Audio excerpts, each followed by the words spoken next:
Bonjour, je vais vous parler des différentes difficultés rencontrées par les commerçants.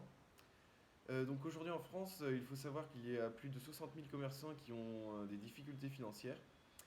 Je vais vous parler en plusieurs parties de mes axes des difficultés des commerçants. Donc la première, ce sera la déclaration des cessions des paiements. La deuxième, ce sera le redressement judiciaire.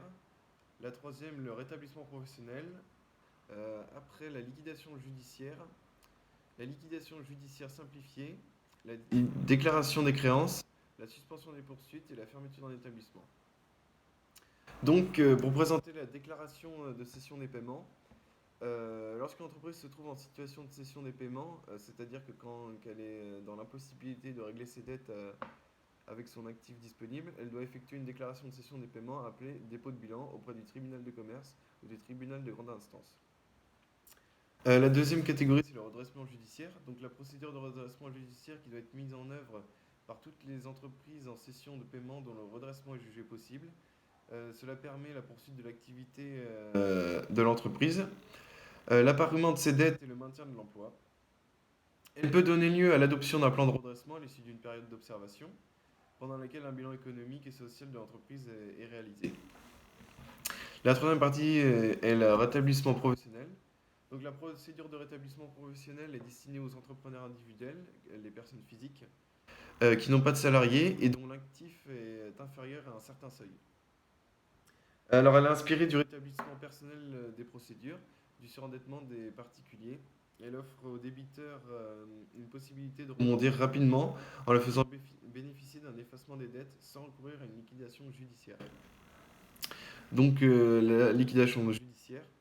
La liquidation judiciaire suppose que l'entreprise, l'artisan, l'association ou la personne physique concernée est en cessation de paiement et que son rétablissement est manifestement impossible. Elle met fin à son activité du débiteur dont les biens sont vendus pour permettre le paiement des différents créanciers. Alors on a la liquidation judiciaire simplifiée aussi. Donc si une entreprise, elle peut faire l'objet d'une liquidation judiciaire simplifiée si son actif ne comprend pas de biens immobiliers et si le nombre des salariés et son chiffre d'affaires est inférieur à certains seuils. La procédure est plus courte et allégée, notamment en ce qui concerne la vérification des créances et la vente des biens. Pour le surplus, les règles de la liquidation judiciaire classiques s'appliquent. Après, nous avons la déclaration des créances. Donc la déclaration des créances est obligatoire pour les créanciers d'un débiteur qui fait l'objet d'une procédure de sauvegarde, de redressement et de liquidation judiciaire. Ils peuvent aussi prétendre au règlement des sommes qui leur sont dues. La suspension des poursuites, c'est l'ouverture d'une procédure collective, sauvegarde, redressement ou liquidation judiciaire. Elle a pour effet d'empêcher toute action en justice contre le débiteur pour obtenir le paiement d'une somme d'argent ainsi que toute mesure d'exécution sur ses biens. Et en ce qui concerne la fermeture d'un établissement, donc c'est une obligation de rechercher pardon, c'est une obligation de rechercher un repreneur.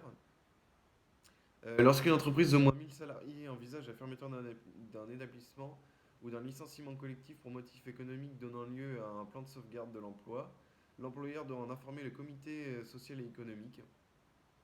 Il doit rechercher un repreneur potentiel.